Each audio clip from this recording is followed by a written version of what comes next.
Olá, pessoal! Nesta aula, nós vamos falar sobre concepções de língua ou de linguagem e suas implicações no ensino.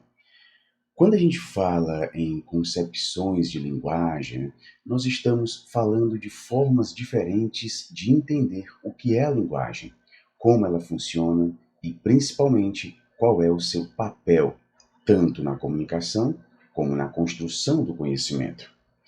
E isso não é só uma discussão teórica, né? A forma como a gente concebe a linguagem vai influenciar diretamente em várias práticas, como, por exemplo, no ensino, na análise de textos, na produção dos discursos e até mesmo nas relações sociais. Então, não é só as palavras, é sobre como nos relacionamos com o mundo e com o outro por meio dessas palavras. Agora nós vamos falar sobre a concepção expressiva. É a primeira, né, sobre a qual nós vamos falar nessa aula. Essa concepção expressiva também é chamada de emotiva. Nesse caso aqui, pessoal, a linguagem ela vai ser entendida como uma forma de expressar aquilo que o sujeito sente, aquilo que o sujeito pensa. A ideia central aqui é que o sujeito transmite as suas ideias, as suas emoções, os seus pensamentos por meio da linguagem. Mas ele transmite como se essa linguagem fosse uma espécie de reflexo interno, uma forma de colocar para fora tudo aquilo que está dentro da mente ou mesmo do coração. Como características principais, né, dessa concepção, nós temos a centralidade no emissor, a linguagem como espelho do pensamento, a comunicação como transmissão de mensagens, né? Então, quando a gente fala aqui em concepção expressiva da linguagem, a gente está diante de uma perspectiva que vai colocar o sujeito que fala, o sujeito que está transmitindo uma mensagem, nesse caso, né, sendo, portanto, o emissor, no centro do processo comunicativo. Então, esta concepção nos traz o emissor como foco, como o ponto central, né, nesse processo comunicativo. Então, a linguagem, nesse modelo, ela vai ser vista como um espelho do pensamento. O que a gente pensa é diretamente refletido naquilo que a gente diz. A comunicação, nesse caso, vai ser entendida como uma simples transmissão de mensagem, né? O emissor, ele tem uma ideia, né, ou um sentimento, e simplesmente ele envia essa ideia para outra pessoa, como se fosse um pacote fechado. Essa concepção é importante historicamente, mas hoje nós sabemos que a linguagem ela vai ser muito mais do que isso. A linguagem ela não apenas transmite, ela constrói sentidos, ela negocia posições, ela interpreta realidades, tá bom? Por isso que essa concepção foi criticada, né, por pensadores como Mikhail Bakhtin, né, que propõe uma visão diferente de linguagem. Ainda nesta aula nós vamos falar mais sobre ele, né, sobre Bakhtin, a visão que ele tem sobre a linguagem, tá bom? Então, retomando aqui, essa concepção expressiva, ela vai partir da ideia de que a linguagem, ela reflete de forma fiel o pensamento, como se esse pensamento, né, fosse se refletir diretamente na mente do outro, né? Então, a linguagem, ela é apenas aqui um reflexo do pensamento. Obviamente, essa ideia ela é bastante limitada, porque as palavras nunca são totalmente neutras, elas não são, digamos, universais. Quando essa concepção expressiva é levada para o ensino de língua portuguesa, no nosso caso, ela costuma valorizar a ideia de uma escrita pessoal, como se bastasse o aluno colocar seus sentimentos no papel, né, para ele transmitir as suas ideias, né? Tudo aquilo vai ser transmitido como se fosse blocos fechados, né? Pacotes fechados. O problema é que isso acaba ignorando completamente, né, as características dos gêneros textuais, o contexto de produção no qual esse texto foi produzido, né, a intencionalidade do discurso. Então, há diversos outros fatores que se relacionam ao universo pragmático, né, que são deixados de lado quando a gente considera apenas essa concepção da linguagem, tá bom? Então, o resultado é muitas vezes produções escolares vagas, muito subjetivas, né, que não se conectam com as práticas sociais reais de linguagem, né? Então, em vez de a gente preparar o aluno para escrever com clareza para diferentes situações de comunicação, a escola acaba incentivando uma escrita que não circula fora da escola, tá bom? Bem, agora nós vamos falar sobre a concepção referencial ou representacional. Na concepção referencial ou representacional, né, a linguagem ela vai ser vista como um instrumento que serve para representar o mundo. Em outras palavras, acredita-se que a principal função da linguagem é descrever a realidade de forma objetiva, como se existisse uma correspondência direta entre o que está no mundo e aquilo que está sendo dito. Essa concepção costuma associar linguagem à verdade dos fatos. Por isso que ela é muito comum, né, em textos jornalísticos, né, que prezam, né, por essa suposta objetividade ou mesmo neutralidade na comunicação. Como características, nós podemos citar aqui o foco no conteúdo da mensagem, né? A valorização da clareza, da precisão, da objetividade, e é muito comum em textos científicos e jornalísticos. Então, considerando que essas características, né, a gente tem aqui o foco grande no conteúdo da mensagem, ou seja, no referente àquilo de que a gente está falando. Além disso, essa concepção vai valorizar a clareza, a precisão, a objetividade, né? A ideia aqui é que a linguagem seja dita sem ambiguidades. Não é por acaso que esse tipo de concepção, né, é muito comum em textos científicos, em textos jornalísticos, que prezam por uma linguagem exata, né, que busque representar os fatos com fidelidade, né? Agora, nós também temos limitações em relação a essa concepção. Esse foco exagerado na forma da linguagem, né, como a gramática, a ortografia, a pontuação, né, acaba deixando de lado o propósito do discurso, ou seja, a intenção comunicativa de quem está falando, de quem está escrevendo. E isso pode gerar interpretações equivocadas, né? Por exemplo, uma pergunta retórica, uma ironia ou até mesmo um elogio, né, na verdade estão escondendo críticas. Todas essas formas de linguagem podem ser mal interpretadas se a gente olhar apenas para a estrutura gramatical, né, sem considerar a intenção do falante, sem considerar o contexto, tá bom? No campo da linguística, essa visão vai se articular com o modelo de comunicação que foi proposto por Roman Jakobson, especialmente naquilo que ele chamou de função referencial da linguagem. Nessa função, o foco da comunicação está no conteúdo transmitido, ou seja, pessoal, no referente, naquilo que está sendo dito sobre o mundo. É uma concepção muito influente em áreas como jornalismo, como no universo acadêmico, justamente por priorizar essa precisão, essa objetividade, ok? O modelo de comunicação proposto por Roman Jakobson é extremamente importante, porque ele vai ampliar a nossa compreensão sobre as funções da linguagem.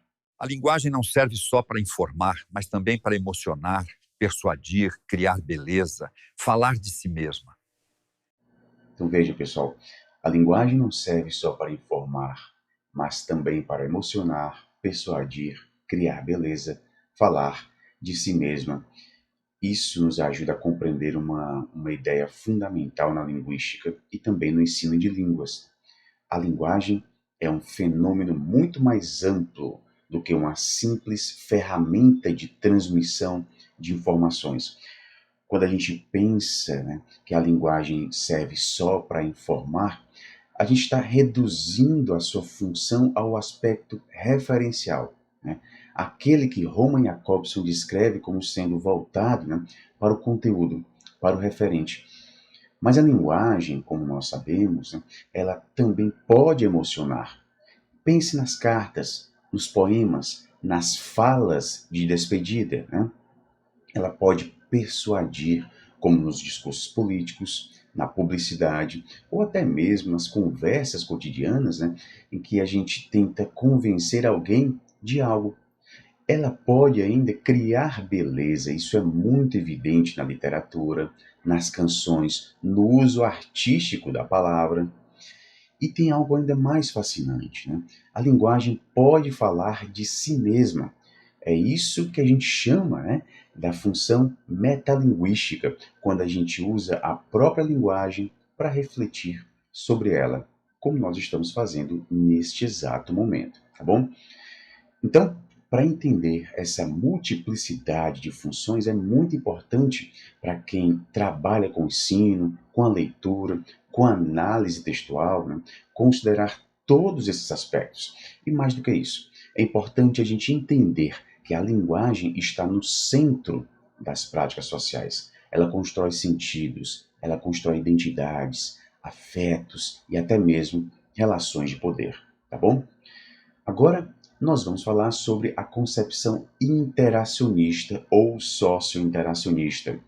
Como características principais, a gente pode citar aqui o foco na interação entre os interlocutores, a importância do contexto, da intenção e da negociação de sentidos, e também a linguagem como construção de sentidos compartilhados.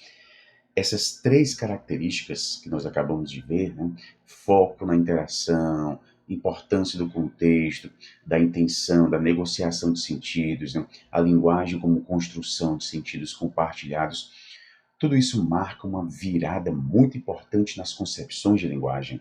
Ao contrário das visões mais tradicionais que tratavam a linguagem como um simples reflexo do pensamento, ou como um canal de transmissão de mensagens, né, essa abordagem vai compreender a linguagem como um processo social. Ela só acontece de verdade na interação. Vamos pensar juntos aqui, né? Toda vez que nós falamos com alguém, nós não apenas dizemos algo, nós também levamos em conta quem é a pessoa, em que situação nós estamos, o que nós queremos alcançar com aquela fala e como aquela pessoa pode interpretar aquilo que nós estamos dizendo. Isso significa que a linguagem é viva, ela é dinâmica, ela não está, né, toda naquilo que é dito, né? Ela se constrói entre as pessoas, tá bom? Essa concepção vai ser muito influenciada pelas ideias de Bakhtin e também da linguística enunciativa, né? Ela tem um impacto muito grande no ensino de línguas. Por exemplo, não faz sentido a gente produzir um texto, né, sem considerar quem vai ler esse texto, com que objetivo nós produzimos esse texto, em que situação esse texto foi produzido e em que situação ele vai circular. Então, aqui o centro não está mais no conteúdo ou na forma, né? Vai estar na relação que se estabelece através da linguagem, tá bom? Então, quando a gente pensa no ensino, a gente precisa preparar os nossos estudantes para lidar com essas interações reais, com os seus conflitos, com as suas ambiguidades, e não apenas escrever corretamente, não apenas repetir fórmulas, né, pré-existentes, tá bom? Toda enunciação é uma resposta e uma antecipação de resposta. Então, pessoal, vamos interpretar aqui o que Bakhtin nos traz, né? A enunciação como resposta. Isso significa que quando nós falamos, escrevemos ou nos expressamos de alguma forma, né, nós nunca partimos do zero, né? A gente sempre responde a algo que já foi dito. Seja uma fala anterior, seja uma ideia que já está circulando, né? Seja uma expectativa social ou até mesmo uma norma cultural. Por exemplo, quando a gente escreve um artigo científico, né, a gente está dialogando com outros autores, né, que vieram antes de nós, né? Então, quando a gente dá bom dia a alguém no elevador, a gente está respondendo a uma convenção social que já existe, né? É como se a gente já soubesse que naquele momento, né, é de bom tom a gente dar um bom dia, né? Então, é muito importante a gente considerar esse já existente, né, esse aspecto histórico da linguagem. Outro ponto, a enunciação como antecipação de resposta. Isso quer dizer que quando a gente enuncia algo, a gente está prevendo uma reação. A gente pensa em como o outro vai entender aquilo que a gente está dizendo, né? Aquilo que a gente está passando para ele. Como é que ele vai reagir a isso, né? O que ele vai responder. Então, nós adaptamos aquilo que nós dizemos com base nessa expectativa. Isso é muito claro quando a gente explica algo, quando a gente escolhe palavras, né, que a gente sabe que vai gerar um reflexo que a gente considera, né, positivo no nosso interlocutor, né? Quando a gente imagina o que o outro precisa ouvir, né? Ou mesmo o que ele quer ouvir. A gente vai modulando o nosso discurso considerando essa expectativa, né? Essa visão vai romper com a ideia da linguagem como algo neutro, algo isolado, algo fechado em si mesmo. Em vez disso, né, a linguagem passa a ser vista como um processo, como uma relação, como uma resposta a vozes anteriores e um convite a novas respostas. Isso vai ter implicações muito grandes no ensino. Significa que ensinar linguagem, né, não é só ensinar regras, estruturas, né, mas é formar sujeitos capazes de participar do diálogo social de maneira ativa, crítica e consciente. Então, quando Bakhtin diz que toda enunciação é resposta e antecipação de resposta, né, ele está dizendo, na essência, que falar é sempre entrar num diálogo maior, que nos antecede, né, e nos ultrapassa. E é justamente essa natureza dialógica da linguagem que torna o ensino muito desafiador, né, e bastante importante. A vida da linguagem é a vida da comunicação verbal. Ela se realiza na conversação, no discurso polêmico, na troca de réplicas. Quando Bakhtin diz a vida da linguagem é a vida da comunicação verbal, ela se realiza na conversação, no discurso polêmico, na troca de réplicas. Bakhtin está aqui nos alertando, né, contra uma visão formalista, uma visão abstrata da linguagem. Perceba, muitas vezes nós pensamos a linguagem apenas como um sistema, vocabulário, gramática, sintaxe, mas Bakhtin está nos dizendo que isso é insuficiente, né? A linguagem ela vive na interação, no uso concreto, no diálogo entre as pessoas em situações reais. Bakhtin nos convida a perceber que a linguagem só ganha sentido quando ela é usada em contextos vivos de comunicação. E mais, esses contextos não são neutros. Esses contextos envolvem posicionamentos, conflitos, intenções.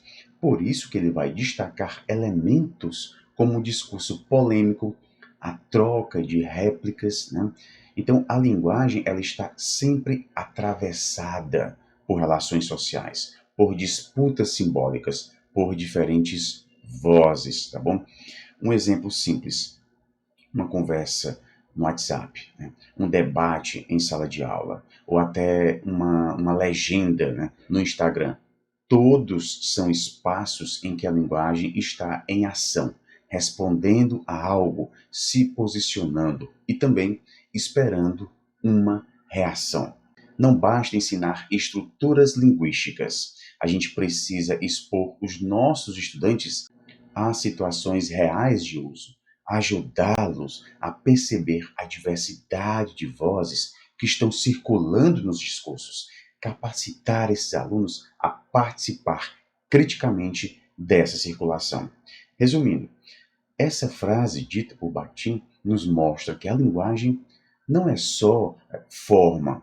A linguagem, ela é vida social. E ensinar linguagem vai ser, portanto, ensinar a agir com linguagem no mundo, tá bom? Bem, pessoal, agora nós vamos falar sobre Vygotsky, né? Vamos pensar juntos aqui a concepção de linguagem que ele nos traz, né? Que é central não só para a linguística, mas também para a psicologia, para a educação, né? Para Vygotsky, a linguagem não é apenas um instrumento para comunicar aquilo que a gente pensa. A linguagem, ela é, acima de tudo, um instrumento que forma o próprio pensamento. A linguagem surge no social, primeiro como comunicação com o outro, depois é internalizada como pensamento. E pensar dessa forma muda tudo, né? Na perspectiva vygotskiana, o pensamento não se desenvolve de forma isolada dentro do indivíduo, para só depois ser traduzido em palavras. E pelo contrário, a linguagem surge primeiro no aspecto social, na interação com os outros. Essa linguagem, ela vai ser internalizada pela criança como um instrumento de pensamento. É o que ele vai chamar de função psicológica superior, tá bom? Por isso que ele afirma que a linguagem tem um papel fundamental no desenvolvimento cognitivo. Falar com os outros, conversar, brincar, discutir, ouvir histórias, é aquilo que vai possibilitar a criança, né, a construir conceitos, categorizar o mundo, né, e também desenvolver a sua autonomia intelectual. Outro ponto-chave aqui é que a linguagem, para Vygotsky, né, é uma mediação. A linguagem está entre o sujeito e o mundo. Isso significa que quando o professor propõe atividades que envolvem a linguagem, né, como debates, a escrita de um texto, a leitura, a argumentação, enfim, esse professor está, na verdade, ajudando o estudante a organizar o pensamento, a refletir, a construir conhecimento. Então, quando a gente diz que a linguagem é um instrumento de desenvolvimento do pensamento, a gente está falando de algo profundamente pedagógico. Ensinar língua não é só ensinar regras gramaticais, é ensinar a pensar com a linguagem. É por isso que o papel do professor é muito importante. É o professor que vai criar situações de interação, de mediação, de diálogo, e tudo isso vai favorecer o desenvolvimento da linguagem, né? E, consequentemente, o desenvolvimento do pensamento. Vamos pensar agora no conceito de zona de desenvolvimento proximal que Vygotsky nos traz, que é uma das ideias mais importantes, né? Imagine o seguinte: uma criança de 6 anos está tentando resolver um problema de matemática. Sozinha ela não consegue, mas com a ajuda do professor, que dá uma dica, faz uma pergunta orientadora ou mostra um exemplo, essa criança vai conseguir resolver. Então, ela ainda não domina aquilo sozinha, mas ela consegue fazer com o apoio de alguém. É aí que entra o conceito de zona de desenvolvimento proximal. Para Vygotsky, né, o desenvolvimento não acontece só de dentro para fora, ele acontece na interação com o outro. E essa interação, em geral, acontece através da linguagem, quando o adulto orienta, explica, conversa, quando ele provoca a criança a pensar. Então, essa zona de desenvolvimento proximal é o espaço entre o que a criança já sabe fazer e aquilo que ela vai aprender a fazer. E o papel do professor é justamente atuar nesse espaço. Se a gente deixar a criança só com o que ela já domina, né, ela não vai avançar. Se a gente exigir algo muito além, ela também não vai aprender, né? Por quê? Porque ela não tem base. Então, o desafio aqui precisa estar um pouco além daquilo que ela já sabe fazer, né? E com apoio, ela vai conseguir fazer, né? Então, é isso que vai gerar o desenvolvimento, tá bom? Outro importante pensador, estudioso, né, para essa aula que a gente traz aqui, é Paulo Freire, né? Quando a gente fala, né, de Paulo Freire e das ideias da pedagogia dialógica que ele propõe, né, a gente está falando aqui de uma coisa muito importante. A linguagem não é só para ensinar matéria, né? A linguagem, ela serve para transformar realidades. Freire vai nos mostrar que ensinar não é despejar conteúdo na cabeça do aluno, né? A famosa educação bancária, né? Ensinar não é decorar, repetir, né? É conversar, é trocar, ouvir e falar com sentido. E isso só acontece de verdade quando a gente usa a linguagem para construir conhecimento junto com o outro, tá bom? Vamos ver aqui um exemplo. Quando um professor ouve o aluno falar da própria vivência, né, esse professor aproveita para puxar uma discussão sobre sociedade, sobre história, sobre desigualdade. E é isso que Paulo Freire propõe na prática. É entender que a linguagem tem poder. Quando a gente nomeia uma injustiça, a gente começa a enfrentá-la, né? E mais, para ele, o professor não está ali para mandar e o aluno apenas obedecer, né? Os dois, professor e aluno, estão ensinando e estão aprendendo, né? O que a gente tem aqui é uma troca, um diálogo de verdade. Na prática, isso vai mudar tudo na sala de aula.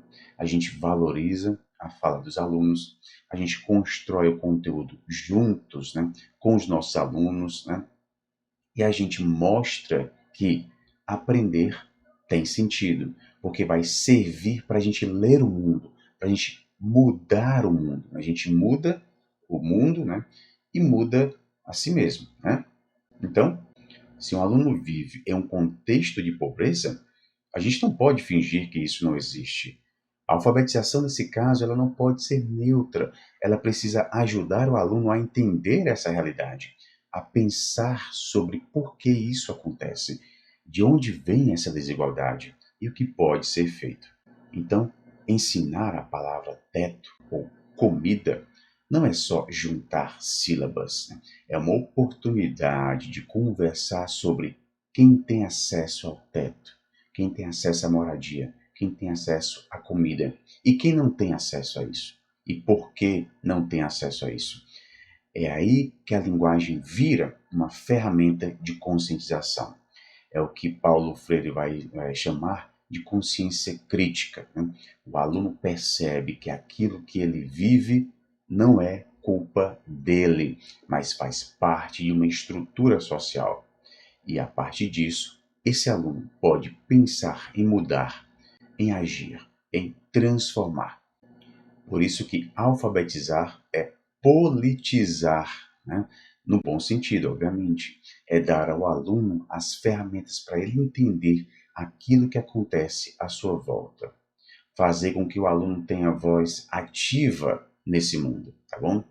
Então, resumindo, a linguagem para Paulo Freire é uma ferramenta de consciência, de crítica, de transformação. Quando a gente fala, quando a gente escuta, quando a gente dialoga, a gente não só aprende, a gente também se liberta, tá bom? E nós finalizamos aqui esta nossa aula. Não deixe de baixar o material que acompanha, né, esta aula e também acessar o simulado relacionado ao conteúdo desse tema, tá bom? Você pode fazer o simulado diretamente na plataforma ou baixá-lo, né, resolver e depois assistir a correção e videoaula do simulado. Tá bom, pessoal? Mas é isso. Bons estudos a todos e até a próxima.